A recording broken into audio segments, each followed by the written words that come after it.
Hi again to everybody. Thank you for sticking around and joining us for another session. We are lucky to be joined by Diane Gruen-Kidd today. She is a partner of ours and on our interagency advisory group and is our friend and contact at the Department for Behavioral Health, Developmental and Intellectual Disabilities. And we are lucky she's here because I was bothering her while she was on vacation and she still was kind enough to make time for us and be nice to me while I was pestering her. So I always love to come to Diane's trainings because they are helpful to me personally. So with that, let's turn the floor over to Diane. Welcome.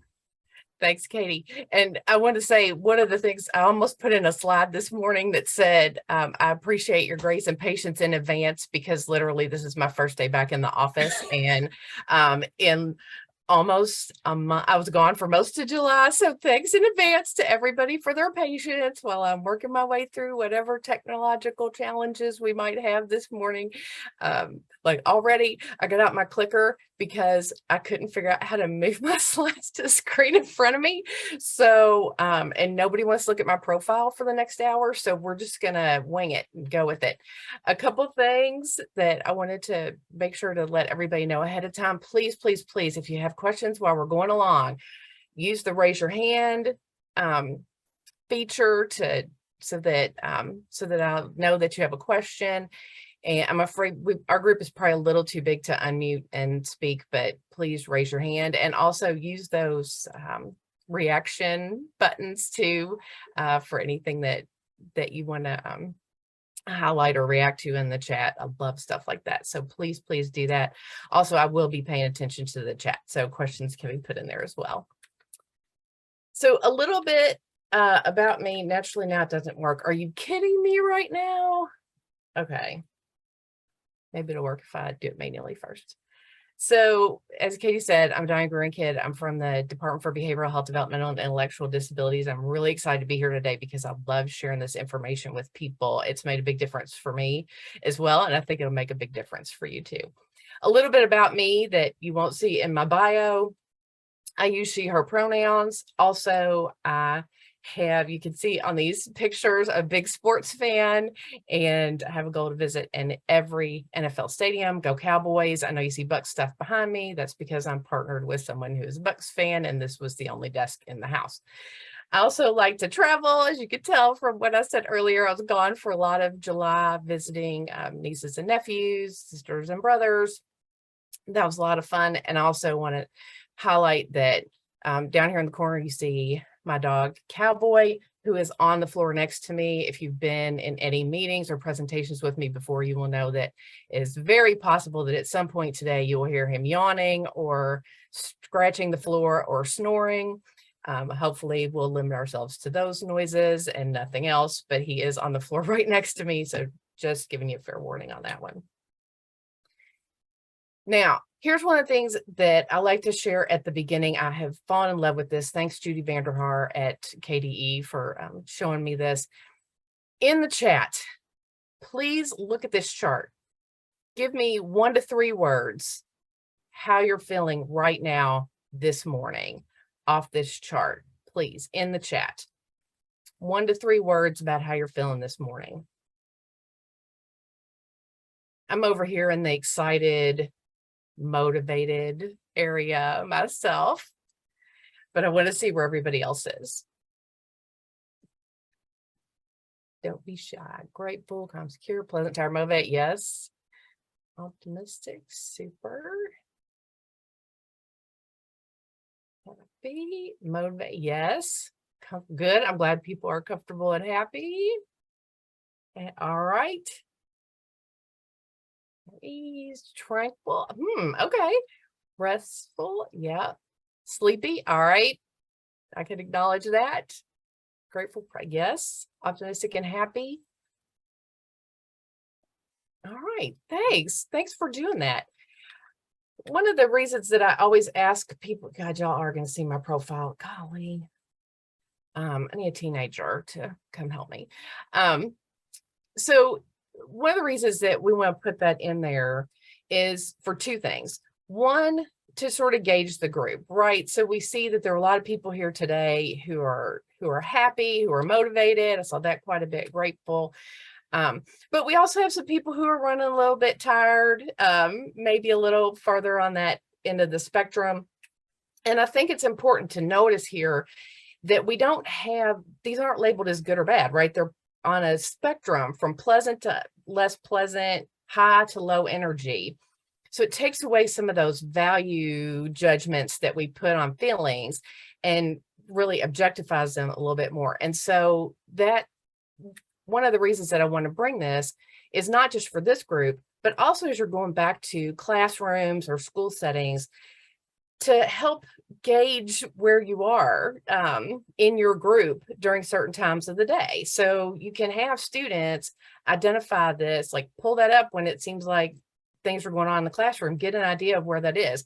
And you'll notice that a lot of those words are not common words. You think about some of the kids with whom we're interacting on a daily basis, they don't necessarily have the feeling word vocabulary that some other folks might have, or that, you know, that you or I might have. And this way you can really help parse out exactly where a kid is. So there's, you might see that one of your students is on this red part of the spectrum, but there's a big difference between being nervous and being panicked or being furious. Like if they could pick that apart instead of just, I'm really upset, it can help you tailor your intervention a little more appropriately. And we got that from Mark Beckett's book, Permission to Feel. One of the things I also like to do every time I give one of these presentations is to remind everybody to take care of themselves. If we talk about something that, you know, starts to bring up a lot of big feelings for you, please, if you need to, step away, go, you know, get a drink, or hopefully like coffee or tea or something, or maybe something not caffeinated. Step away, do what you need to do, and then do what you need to process that later on, whether that's talking to somebody who's close to you or calling your therapist or whatever it is, making sure that you're able to manage some of that. And I'll stick around for a few minutes afterwards with Katie's permission, in case anybody wants to chat.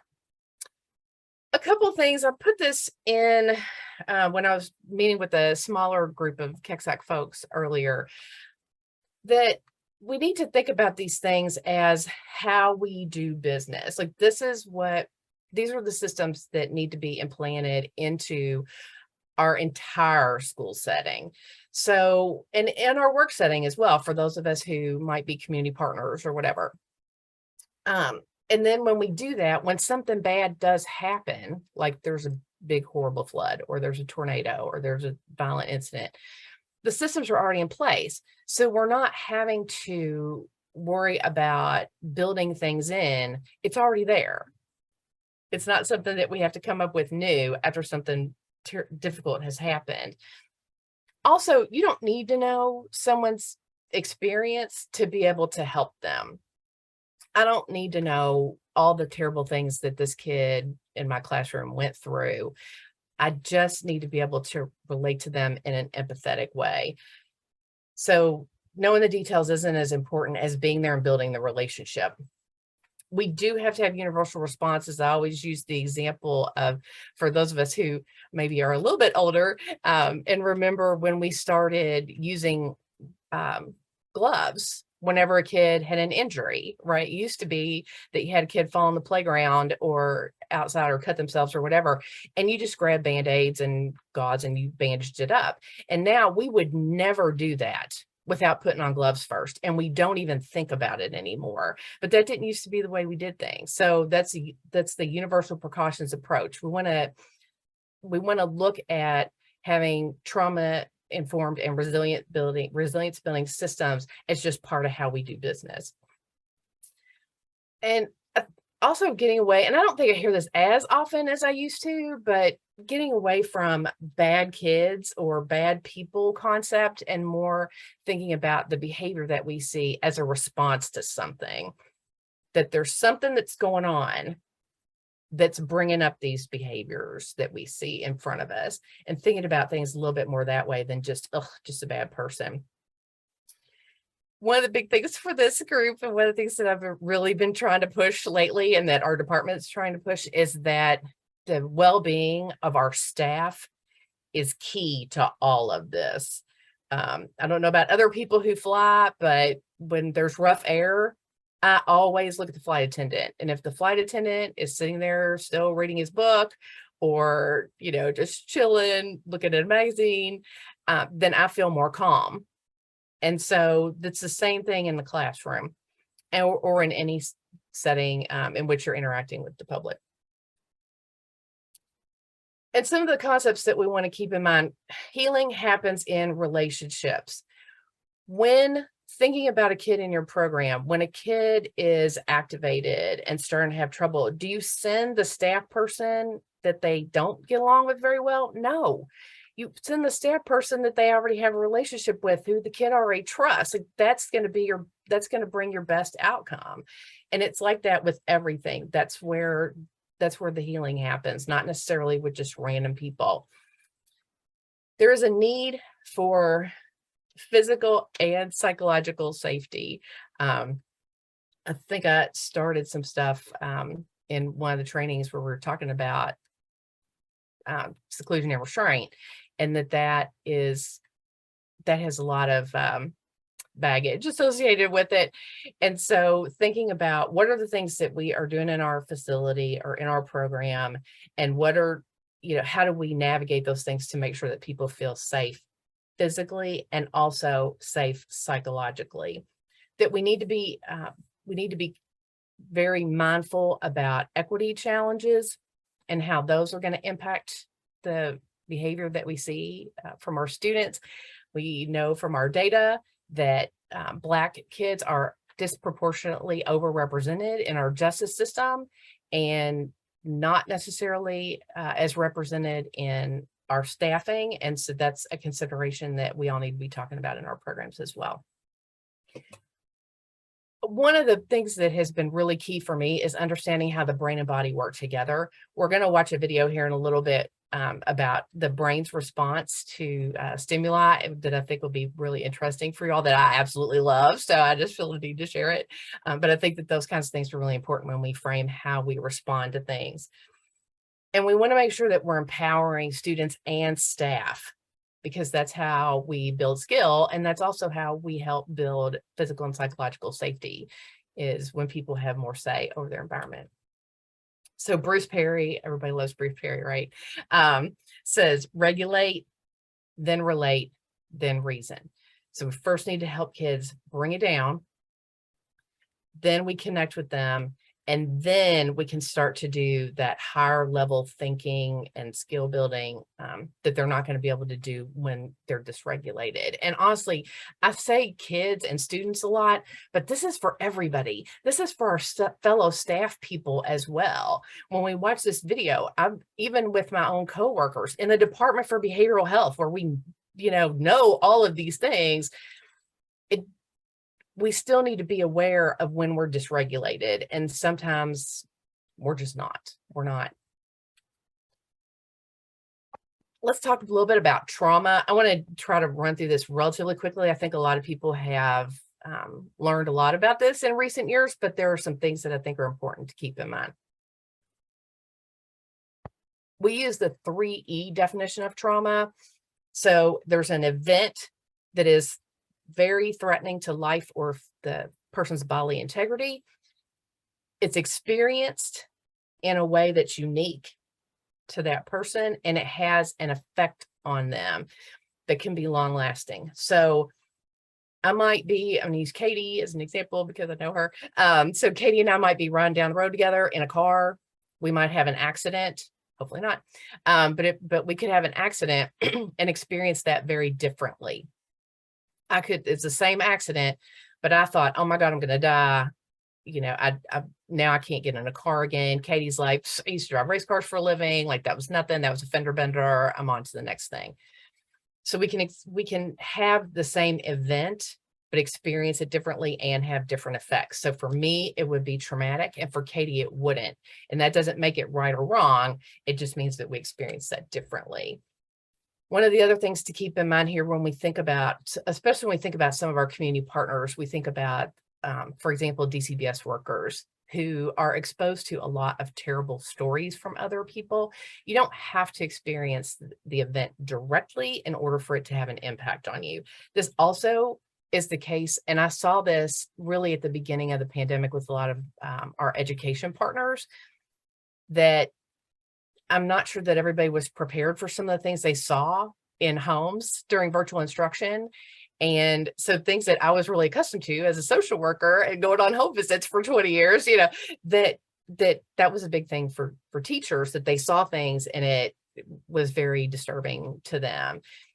And so that's one of the things that we want to keep in mind. We're going to talk about secondary traumatic stress a little bit later, but just keeping in mind that trauma exposure can happen in different ways. Complex trauma is more what we're talking about with a lot of our young people. They've had some pretty crappy things happen to them, usually from the people who were supposed to be caring for them, which is a key.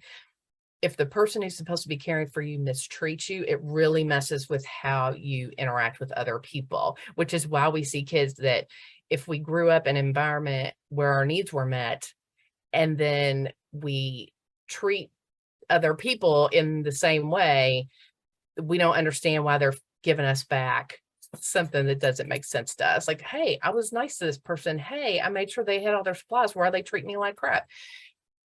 Because they haven't had that same foundation that those of us who were fortunate enough to have nurturing environments growing up had. So it can make some changes in how they interact with the world around them. And so that's where we see all these different ways that behavior and attachment and self-control are impacted, and also cognitive and executive function. We're going to talk about how our brains are impacted by traumatic events here in a little bit, and you'll see how that can make a difference on how kids perform in the classroom. So some of the things that you might see, and I know I'm not telling anybody anything new, is that when kids have had pretty crappy experiences in their earlier years, that then we see increased rates of suicidality, gang involvement, substance misuse. We're seeing a lot of, even with our adult people, seeing a lot of ties, connections between trauma and substance misuse that I don't think we gave enough attention to in the past. I always have to throw in my Calvin Hobbes comic. I say it's mine, but it's like ours. But I think it really helps us to consider the difference in how we see things versus how some of our kids and students see things. And it's Calvin saying, whenever I take my bath, I always put my ducky in first. And Hobbes is checking. It says for companionship. And Calvin says to test for sharks. And one of the things that one of my coworkers said one day that really stuck with me, I hadn't seen it this way before. She said, if you are dealing with a kid and every bathtub they've ever seen had sharks in it, and then they come to you in your program and you're like, here's a nice bathtub. And they're like, no, I'm not getting that bathtub. It's full of sharks. And they're like, there's no sharks in this bathtub. Why on earth would they ever believe you? Every bathtub they'd ever seen had sharks in it. It's going to take a while for that kid to realize that your bathtub doesn't have sharks in it. Also, everybody experiences trauma in their own way. So going back to Katie and I, the example about us being in a car wreck together, maybe Katie did have a little bit of a bump from that, but we don't see that because she's not showing it to us. Whereas I'm like, oh, I can barely handle it. You're going to see different reactions from different people. Okay, here's the video. So here's where our technology is going to have its first challenge. The barky dog and wise owl. I can do it, but Dr. Allison Jackson does it way better than me. So I'm going to show you all this video, and she's going to talk about how to explain the brain to children and adolescents. But I love this, and I've used it with adults too. And in our working group, sometimes we'll talk about, hey, your dog might be barking right now, and you'll see what I'm talking about here. So I'm going to stop sharing this, and then I'm going to share my other screen that has YouTube on it. It says I figure it out. Oh my God, seriously, y'all? Share sounds checked. Okay, hopefully we got that out of the way. Let's move the chat. Okay, we're all going to cross our fingers and hope for the best. Katie, please let me know if you can hear. So I want to talk for a minute about how to teach the brain. One of the really important things that we know in trauma is that when we help people understand the injury trauma creates in the brain and help them understand how that impacts the way they respond to other events in the world, it really helps them and their families move forward in their healing. So lots of people have given ways to teach the brain. As a practitioner myself, I've taken a lot of the models from Dr. Dan Siegel, taken models from the Hahn Foundation for teaching in the optimistic classroom, and looking at some of the things Ledoux has done, and put them together and really challenged myself and folks that I educate about practicing really teaching the brain.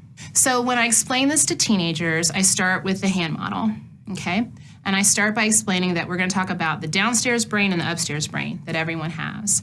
Formally, this is called the limbic system, and this is called the cerebral cortex. But what we're going to talk is downstairs brain and upstairs brain. So in your downstairs brain, this is where fight, flight, or freeze lives, okay? When threat comes at you, your body has 3 reactions it can make. It can fight, it can run away, or it can stay very still until the danger's gone. That's what this brain does, okay? This part of the brain. What's up here, the upstairs brain, its job, among many other things, is to solve problems, to help you calm down, solve problems, okay? And to tell the downstairs brain, I got this. We're gonna be okay. There's another solution. So what happens a lot of times to kids who've experienced trauma is if you think about these like muscles, because you've gone through a lot of threat, this downstairs part of the brain's been doing push-ups your whole life, okay? So this part of the brain's really strong. The part of your brain that solves problems hasn't had as much exercise because you've had to be really strong to be a survivor, a thriver. So what happens is that the brain gets what I call emotionally hijacked. This downstairs brain comes up on top of this brain, it takes over, okay? So the downstairs brain's in control. And so you fight, you run, you freeze. The only things that work when you're down here are things that calm you down. So they call them self-regulation skills. And that happens from connection. Somebody talking to you, helping you breathe, helping you feel your body calm down. Once that happens, then the upstairs brain can come back, and then you can solve problems. So that's how I try to explain to teenagers the downstairs brain and the upstairs brain, and what happens to them when they experience a threat. With young children, what I've found is they like animals. When I say young, probably 3 to 8 years old. Sometimes teenagers like it too. And so what we call this is the downstairs brain, that threat center again, is what I call the barking dog. If you think about when any noise or threat makes, usually a dog will bark. So this is the barking dog, okay? A problem solver is often called the wise owl. So upstairs is the wise owl, downstairs is the barking dog, okay? When the dog barks, the owl flies away. And so when the dog's barking, the only things they can do are maybe practice blowing bubbles, maybe practice breathing deeply, things that help the dog start calming down.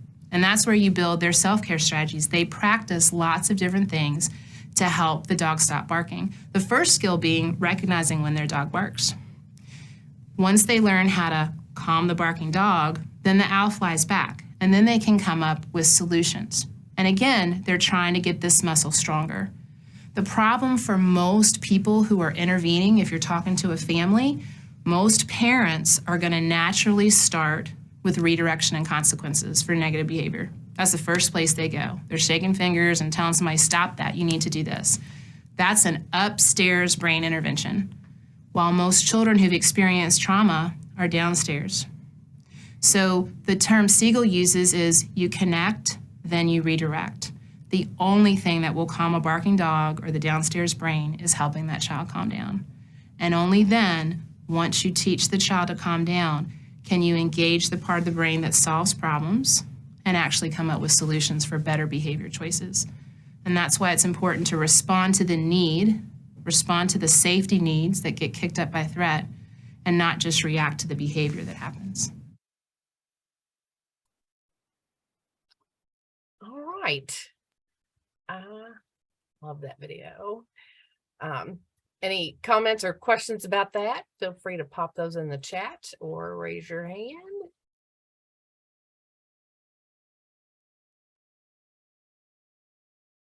Oh my God.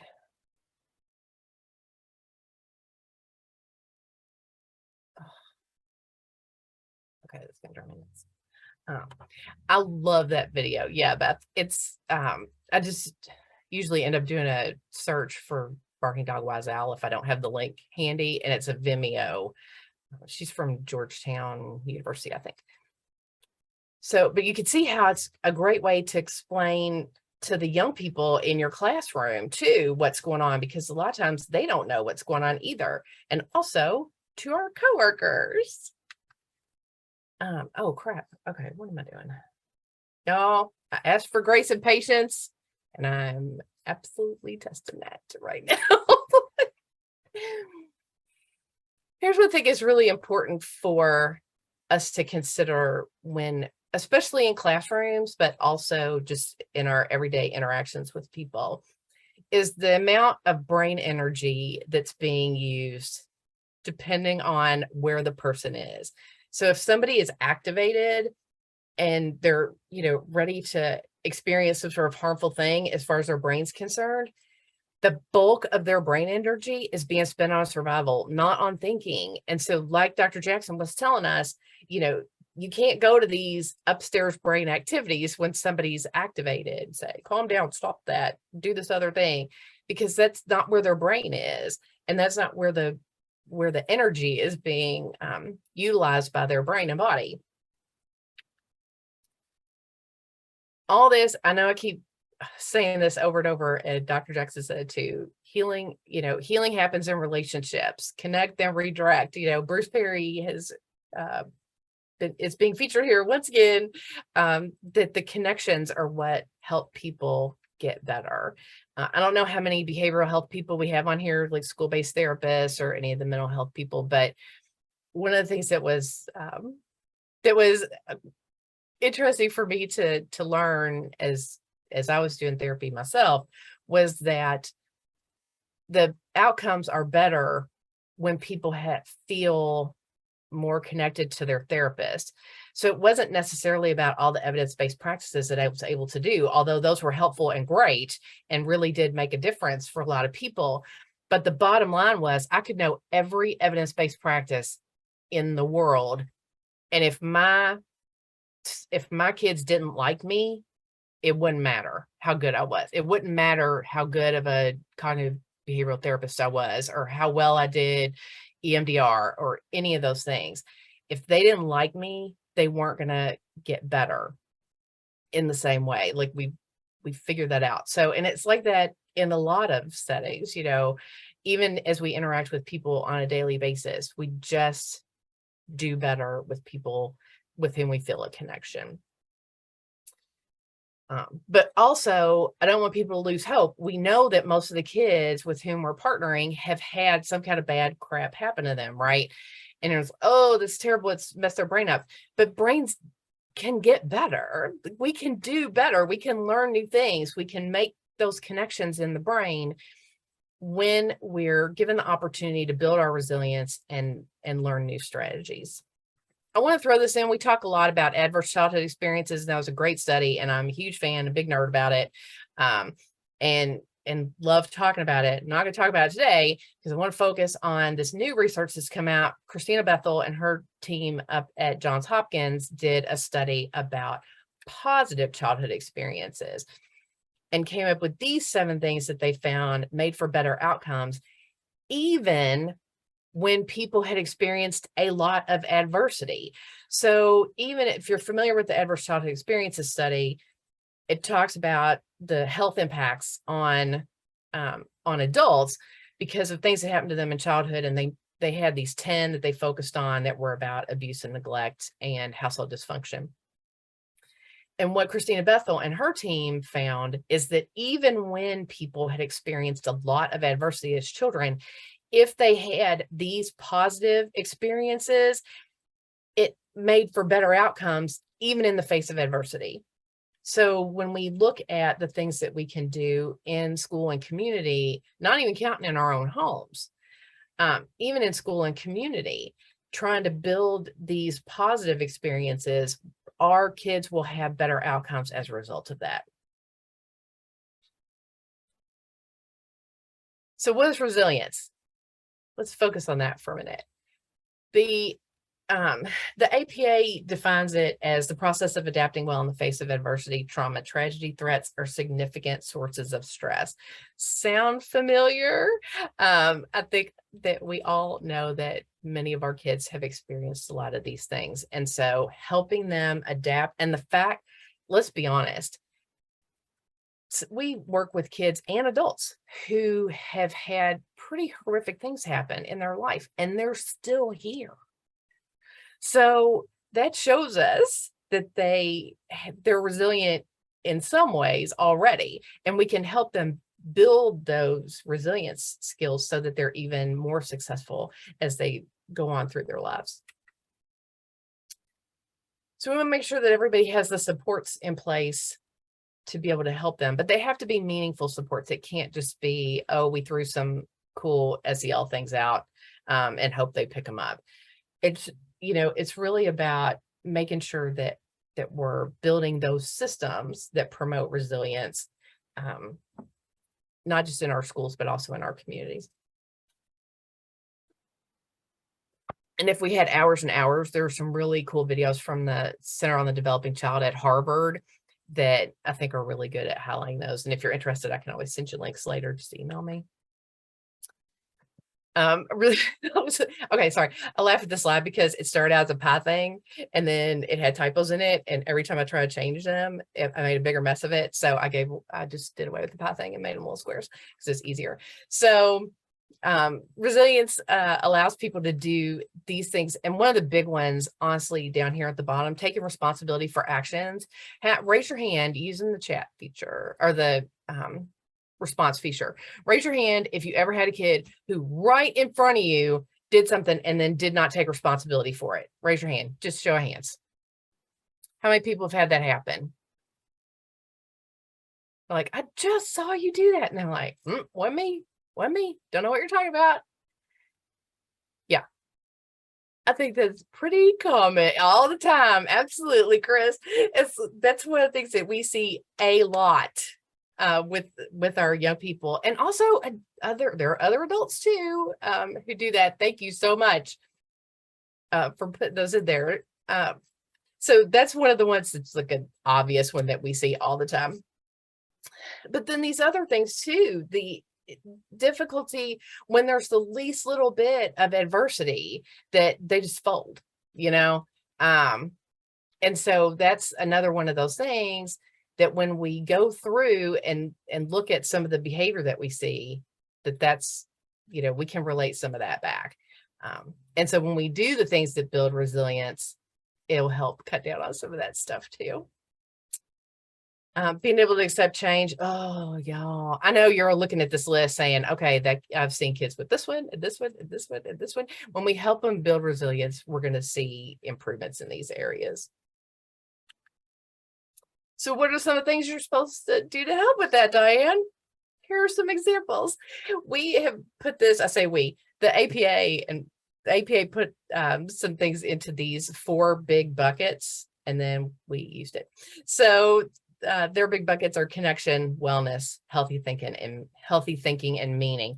And I know you've heard me harp on connection pretty much since this whole thing started, that's really the key, is making sure that kids have healthy connections to other people and other adults have healthy connections to other people.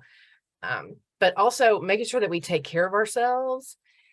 And one of the things, and I'm just going to put this out here, for the first part of the pandemic, there was a lot of talk about self-care and taking care of yourself and doing all these things. And that's all important and good. Okay. Like I've started some new habits during the course of the last couple of years.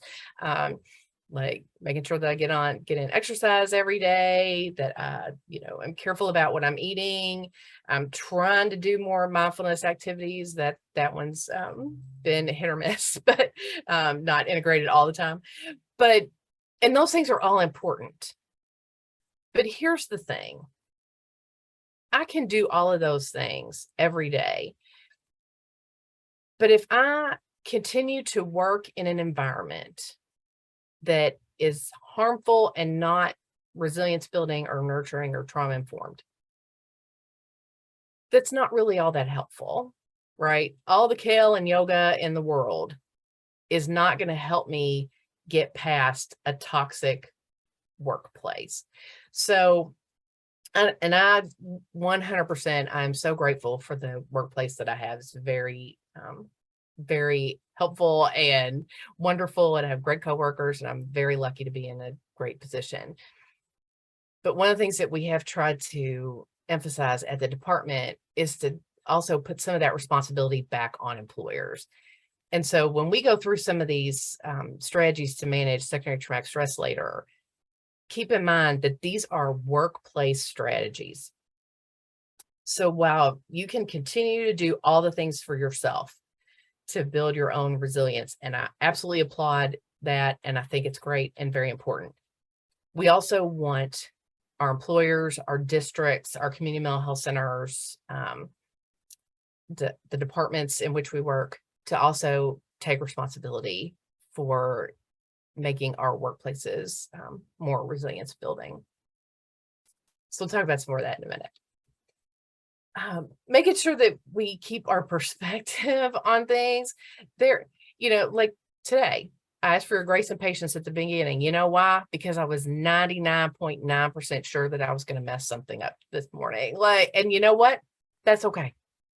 Nobody's going to be harmed from that. It's not that big a deal. I need to let that stuff go and not worry about it. Early on, I worried about messing things up on technology. Guess what? Everybody's fine. So, making sure that we keep our perspective and focus on the things that are super important. And also the meaning making. I think goal setting is really good for this, but people find this in different ways. Trying to be proactive, I think, is an important thing too. Certain things are coming down the pike. Let's try to put something in place to manage that before it even happens. And helping others. I promise there's nobody on this call who got into education or behavioral health for the sweet paycheck. It was like, you know what? I want to make tons of money. I think I'm going to be a teacher. Said no one ever. So our orientation toward doing things in service of other people is helpful in that meaning making, and we can build on that. And helping others can build resilience. There's actually a pretty cool study that even little kids will help somebody if they look like they need help with no expectation of a reward. So that's the kind of thing that we see even from a very, very young age. But we also see that in our healing communities. So if you think about for example, some of the recovery communities, and how somebody who has had struggles with drugs or alcohol then will participate in a community to help people who are currently struggling with addiction. That's all rooted in this same sort of thing. And probably we're going to see a lot of that. We saw that with the tornadoes recently, and we're seeing that with the flooding incident now too, that people are there helping other people who have had misfortune happen to them. So as far as our work goes, yes. As far as our work goes, we really want to work toward building our compassion satisfaction. So we talk a lot about compassion fatigue, and particularly those of us who work in environments like KAES programs, where we're constantly working all day with people who've experienced a lot of trauma. That takes a toll on people. And it might not be one that's noticeable. I know in my own work history, I got worn down to the point where other people were commenting to me that maybe it's time for a break. Maybe it's not great that you have all that vacation time piled up that you haven't used. Maybe you should use that, Diane. Making sure that we're aware of these things, but also continuing to build the reasons that we do the work that we do. So we build our compassion satisfaction in a couple of different ways, but it's rooted in obviously helping other people. As a teacher, when you see a kid get it, like that helps build your compassion satisfaction. That builds your satisfaction with the work. knowing that you're passing things forward, that you're teaching young people things that then they will go forth and use and teach other people. Those are all things that are important to our compassion satisfaction. And working with our coworkers, the other folks that are doing really cool and amazing things. I was so excited to read about some of the things that people were doing when they were nominated for those SACSA awards. Just some really innovative and great work that's going on out in our programs. And so some of the things that you'll see in yourself and in your colleagues when there is compassion satisfaction are things like you just feel happy, you're glad to go to work. You enjoy being there when you're there. You help other people when they need a break. You know, I think a lot now at this stage of my career about some of the younger professionals with whom I interact and who don't have the same experience that I have, and being able to share some of that stuff and give them a hand when they're struggling with some of the things that I too struggled with when I was, 23 years old, just or however old I was, getting out of graduate school, and I knew everything. And then I realized I didn't know everything. Those kinds of things can help build my compassion satisfaction as well. Feeling confident in your work on the days when you're like, I don't even know what I'm doing today. Like, those are not our best days. Those are not our compassion satisfaction days. Feeling like you contribute and realistically caring for yourself. Again, Kale yoga is great. But you got to do what makes sense for you. So when we talk about secondary traumatic stress, that is the impact that can be had on us working in environments where we have lots of exposure to trauma, but not necessarily direct exposure. But again, that the exposure that we get when we hear about things that have happened to other people, when we hear about what some of our kids have gone through, when we see the behavior that comes from having these poor experiences when people are younger. And let me share a couple of things here. I know that our time is short today, but I'm happy to share these slides with anybody. And Katie, I forgot to ask ahead of time if you're going to post these, but I know you normally post them on the website. So I'll be happy to share those if anybody, and there's going to be some extra information. Thanks, Katie. There's going to be some extra information here. We're just not going to get to it. So if you're one of those people who gets panicky, if you see that there are a lot of slides that I didn't talk about, have no fear. I didn't intend to talk about all of them, but I did want you to have them for resources. So as far as and again, I want to emphasize these strategies are system strategies that we implement, ourselves as a group. So some of these you're going to be able to do yourself, but a lot of them are going to be about encouraging our systems, our school building, our work team, our district to adopt this information and incorporate it into the way that we do business. So one of the big ones is making sure that we normalize secondary traumatic stress as an occupational hazard. This happens to people who help other people who have been traumatized. So it's just part of it. We need to be able to recognize it and then take steps to manage it and mitigate the behavior that comes from it. And so part of that is to stop stigmatizing people when they're like, oh my God, I'm having a thing right now. Like, I heard something today that's really bothering me, and not be like, suck it up, buttercup. You need to learn how to be a little tougher if you're going to be successful in this business. That's not really work it. Although, trust me, I've heard that. And I'm sure a lot of people on here have heard that too. We need to stop doing that. Okay. We need to recognize this is a real thing, because the last thing we need is people leaving education and behavioral health because they're not being this occupational hazard is not being recognized and managed appropriately. Checking in with people. I'm hoping that a lot of you have been doing this, but just a random text to one of your coworkers. It's like, you know what, I'm thinking about you today. I hope everything's going okay. Just let people know you're thinking about them. We've gotten a little bit isolated. I know most of the school systems have gone back to in-person, and that's great. Some of the other agencies have not yet done that. You see me sitting in my own house. And so some of those easy connections that we had in person are just not there now. And so making an effort to do that. And the quantitative outcome thing, I think a lot of this is behavioral health. When I worked in community mental health, literally the only thing was, how many hours did you bill, Diane? How many hours did you bill this week? How many hours did you bill? Not how many kids got better, not how many families did you connect with, how many hours did you bill? And we need to stop doing that and really work on things that build resilience and make the community better. This is something that I've also benefited from learning, and it's about low impact debriefing.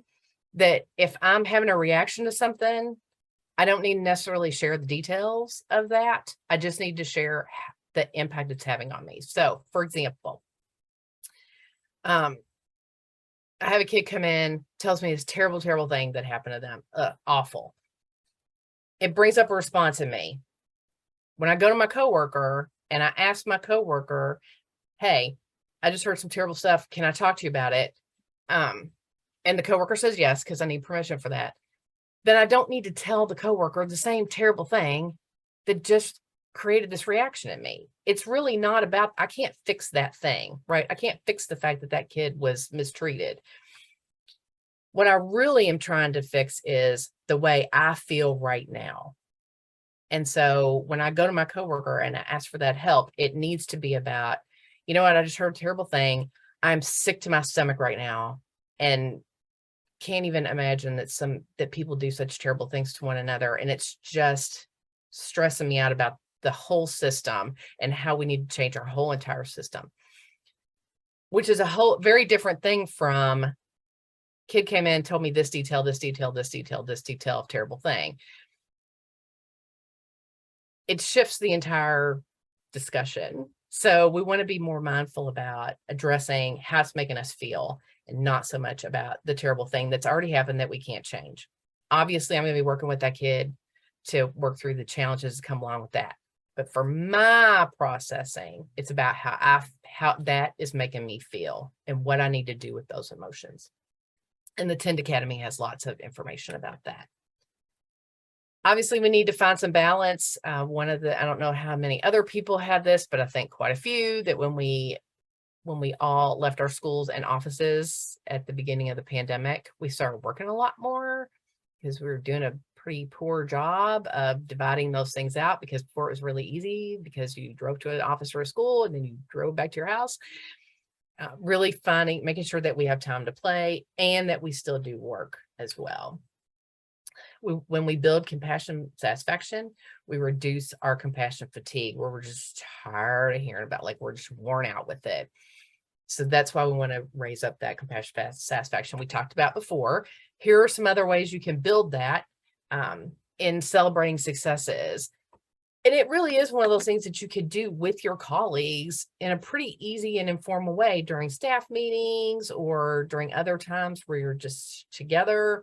Obviously, I would look for any excuse to bring in cake or cupcakes because that's just me. But, I love celebrating stuff. Again, looking at some of these things about emphasizing effort over outcome. I know that it's a meme about you tried, but really, that's true. If people have put in the effort, really done something, maybe failed spectacularly, but you know what? At least you went out there and did it. So, let's celebrate that part. We can always put things in place to help it be more successful next time, but let's celebrate the effort. And also remembering while we're here, some of our colleagues talk about doing joy jars or those kinds of things when something really cool happens in your classroom and you just write on a little piece of paper and throw it in a jar. And then one day when you're having the crappiest day ever, you can open up that jar and pull something out and be like, you know what, this day might suck, but at least that one day XYZ happened. So to help build that up.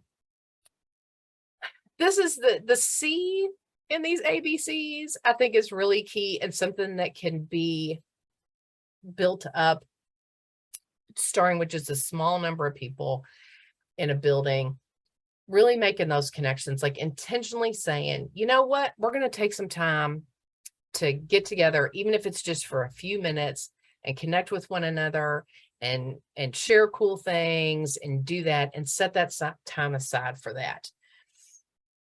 And then for our administrators and our supervisors, making sure that you also have set aside time for that with the people with whom you're partnering in this work.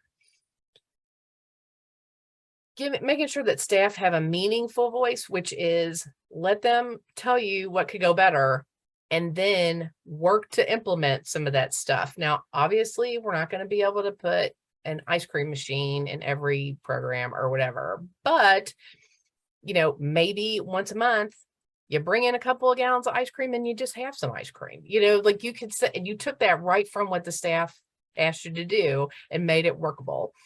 So things like that, but that's obviously a big example, and I'm also a big fan of ice cream. So I don't know where that came from. But thinking about things like that, how can I incorporate, even if I can't do the whole thing, how can I incorporate part of this into how we change how we do business? Ice cream can't fix a lot of problems.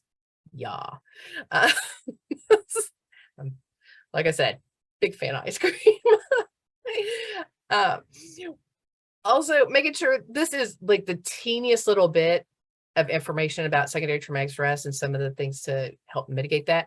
I have a way bigger, I say because I used to come to Texas things, but we at the department and with KDE have a much longer cheese too. And chocolate. Ooh, I'm more of a mint chocolate chip gal, but I would do chocolate too. I'm not super picky about that. I'm pretty open to several ice creams. And also easily distracted. But this, the emphasis on the secondary traumatic stress piece, we have way bigger presentations on that and lots more information also through our partners at KDE. So I'm giving you all like the teeniest snippet so that you have some ideas to take back with you to maybe start some of that, but we have way more information that we can share too. And then self-compassion. I think a lot of us probably struggle with this. We're perfectionists, especially that we really need to make sure that the same grace that we give to other people, we also give to ourselves. So like I said, early in the pandemic, had a lot of Zoom challenges. And when it happened to other people, it was like, you know what? Don't worry about it. It's fine. It's fine. But when it happened to me, it was like, oh my God, I'm ruining things for everybody. And I had to let that go. You know what?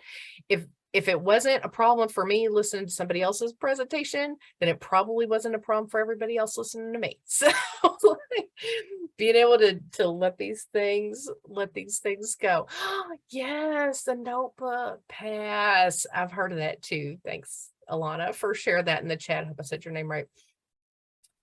And yeah, sharing those kinds of things, little notes, however we want to do that. The mindfulness bit, I did have some stuff in here. We don't have time for it today, but I'm going to have it in the chat. That's just the list. So here's the big thing that I hope everybody pays attention to too. We need to have that self-compassion. If we're not compassionate to ourselves, that's not the whole picture, right? We can do that all day with other people, but we might need a little reminder when we're doing that for ourselves. So I have a couple resources that I want to share, and I want to save time in case anybody has any questions. I have this slide that I always share with everybody, and then like literally about half an hour before this, I found the 988 slide and put it in here. So the suicide prevention lifeline slide is still in here. We've shifted to this 988, a lot easier to remember than the suicide prevention lifeline number, which is 1-800 number.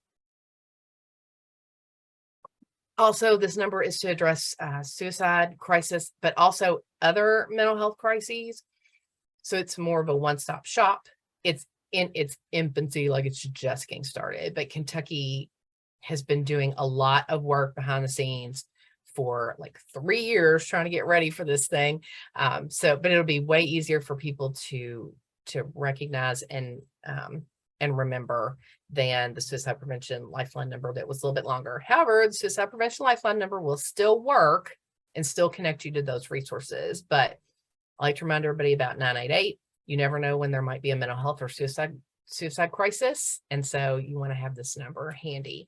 I left this in here though, because it has the website information. There's a ton of resources on this website that you could use with other folks in either in your classrooms or also in your community. that has some general information about suicide prevention. What I really like and what I use a lot is the warning signs and red flags information, because of conversations that I've had with people after a suicide or after a suicide attempt, that they did not know that the things they were seeing were signs of suicide. So I really do like to push that to try to prevent some of those tragedies as well. Here are some other ones we plugged in just for people's knowledge, because we're seeing an uptick in need here, because the last couple of years have been super stressful for everybody. So we put together some resources on that will also be shared. Here are some things that are available through the KDE. You can get information from the KDE website about them, but I thought they were really good resources. The Whole School, Whole Community, Whole Child. I think this is a very cool idea that's been around actually longer than I knew about it. So it's one of those things that when I heard, I was like, oh my God, that sounds so cool. And then I started to read about it. I'm like, oh my God, we've had somebody at KDE working on this for years and I didn't even know about it. Like, how bad is that? Let's, destroy silos, people. The Handle with Care, if your districts are doing that, what a great thing.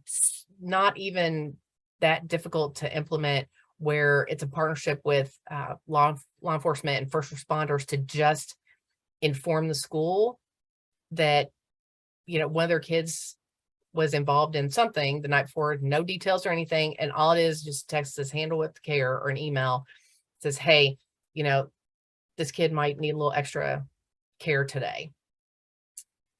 The Trauma Toolkit, there's a lot of resources in the KDE Trauma Toolkit. Again, you can find that on their website.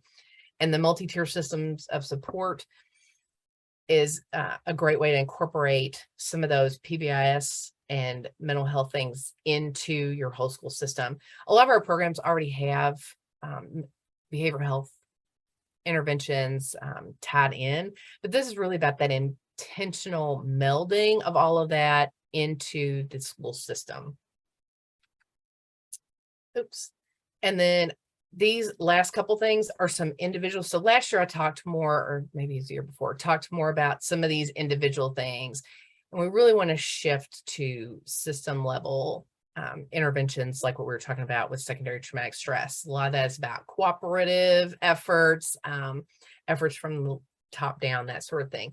But it doesn't mean that we can't still do those mindfulness things, because in the moment, I need to breathe. I'm one of those who's a breather. So when I'm really starting to feel myself getting activated, I need to do deep breathing. But different things work for different people. So having some examples of what that might look like can be helpful too. The self-care wheel and the resilience wheel are both available at olgaphoenix.com. I think you can see it in teeny tiny letters that you probably can't read on the side, but it's olgaphoenix.com. And it's just a really cool way to conceptualize some of the interventions that you might want to try. The 6 pillars of self-care from Stephanie Wynn is another thing you can do individually to try to help yourself focus in on where are some things I could do where are some areas where I could do some things differently. This is an example of that. I still like to share it, because we had to send all our PowerPoints through communications, which is not social workers, like it's communications people. And one of the feedback that I got on one of these was the communications person said, I took the 6 pillars of self-care slide and copied it and put it on my desktop. She was like, I took that out of your presentation. So I'm like, a person in communications, not a social worker, not a teacher, took it. So I'm like, must be, and she says has been very helpful. So I still included that. Are there any questions? We still have a couple of minutes if anybody has questions. I'm gonna stop sharing. Oh wait, let me put here's my contact information too. I forgot I had that on there.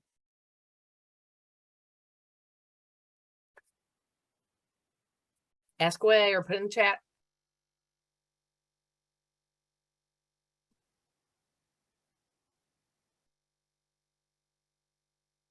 Or if you have some cool things that you're doing, like this notebook pass, which is a really neat thing that I'm sure people love seeing show up on their desk. If you have that, put it in the chat too.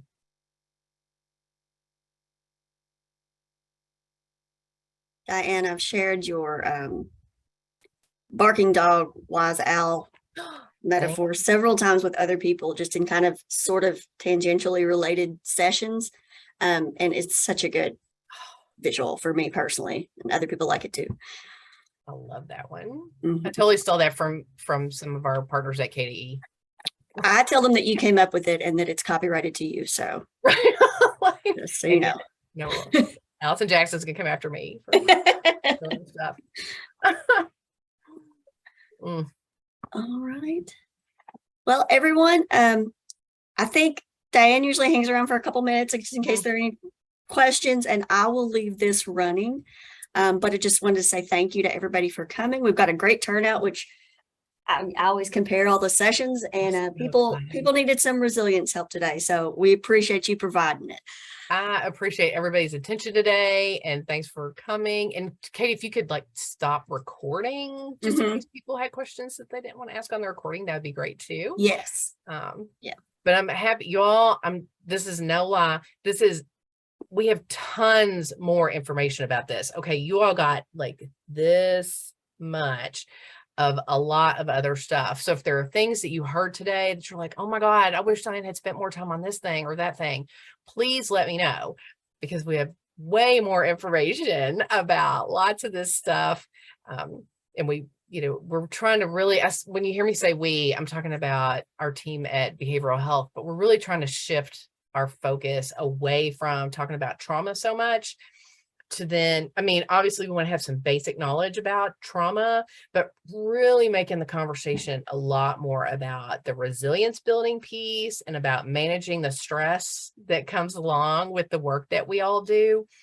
So hopefully you got, I can stop sharing. Hey. So hopefully people were able to take some of that away from this today as well. But I don't want to discount that it is important for us to know about trauma and its impact and how people experience that differently, but it's not the whole thing. So for people who saw these presentations back in 2014, Katie, I think was the first time, it was a lot more trauma heavy and a lot less, there was a lot less in there about resilience. So what you're seeing is an evolution in how we're sharing this information. So I hope it's helpful. Again, please don't hesitate to reach out to me if you have questions or if you want more information about something. But I really appreciate your time this morning and the opportunity to share this with you. I'm very, very passionate about this because I think it can make a big difference in the way that we do our work. So thank you. And thanks for the work that you're all doing. Thank you so much, Diane. And thanks to everybody who joined us. I'll go ahead and stop the recording and just leave the meeting up for a little while and step away. So feel free to interact as you see fit. Thank you all very much, and we'll see you in further sessions this afternoon. Thanks so much. Thanks, Katie, for your work on this. Thank you.